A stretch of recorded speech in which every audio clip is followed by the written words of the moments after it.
तसे भरावे. तर बघा, एकदा काय झालं, एका वाण्याने एका फलवाल्याकडून वजने व तराजू उसना घेतला. काही दिवसांनी फलवाल्याने वाण्याला तराजू परत करायला सांगितला. उसना घेतला होता ना, काही दिवसासाठी घेतला होता, आणि त्याच्यामुळं फलवाल्याने सांगितलं की माझा तराजू मला परत दे. त्यावेळी वाणी म्हणाला, कसला तराजू? तो तर कधीच उंदरांनी खाल्लाय. तुझा तराजू आणि तुझी वजनं काय केली? उंदरांनी खाल्ली. आता मला सांगा, तराजू तुम्हाला माहिती आहे ना, दुकानात वजन करण्यासाठी वापरतात तो तराजू. कसला असतो रे तो? बरोबर आहे. मग आता लोखंडाची वस्तू उंदीर खाऊ शकतो? उंदीर एखाद्या वेळेला काय खाणार? फळं खाईल, भाज्या खाईल किंवा कपडे कुरतडेल, पण तराजू खाऊ शकतो का? नाही. फलवाल्याच्या लक्षात आलं की वाणी खोटं बोलत आहे, पण फलवाल्याने काय तसं दाखवून दिलं नाही. उलट खरं तर लबाड वाण्याचं बोलणं ऐकल्यानंतर फलवाल्याला राग आला होता, पण तो कसा बसा त्यांनी राग आवरला आणि त्यानं सांगितलं, वाईट वाटून घेऊ नका, त्यात तुमचा काय दोष आहे? उंदरांनी जर वजन खाल्लं तर तुम्ही काय करू शकता? त्यामुळे तुम्ही काय वाईट वाटून घेऊ नका.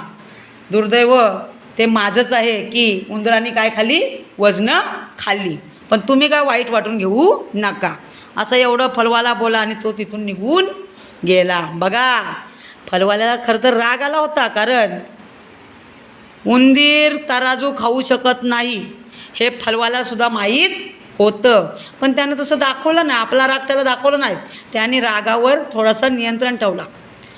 पुढं काय झालं बघा. नंतर एके दिवशी, काही दिवस गेले त्याच्यानंतर, आणि एके दिवशी फलवाला वाण्याला म्हणाला, मी खरेदीसाठी शहरात चाललो आहे, कृपा करून तुमच्या मुलाला माझ्यासोबत पाठवा. बरोबर आहे.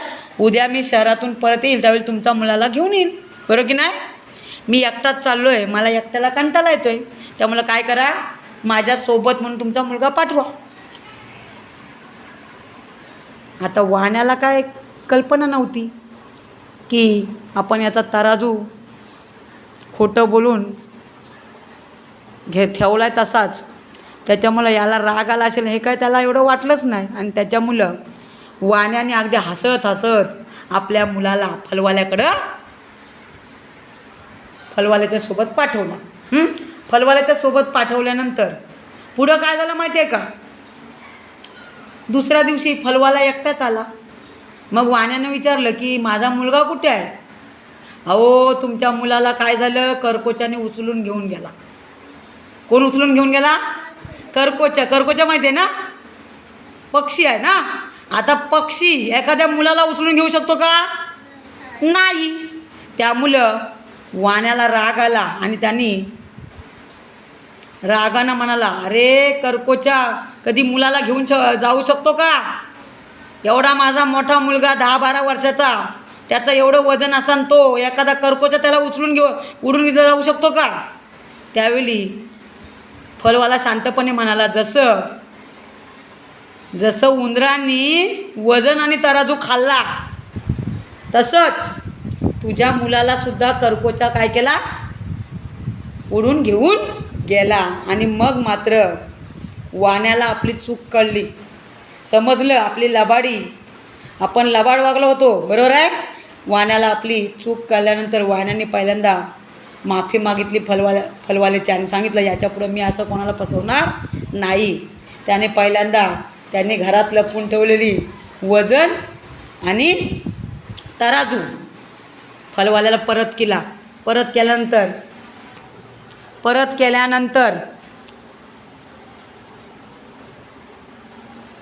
फलवाल्याने सुद्धा त्याचा मुलगा घरात लपून ठेवला होता, तो काय केला, त्याला आणून आपल्या वडिलांकडे परत दिला. समजली गोष्ट? आवडली?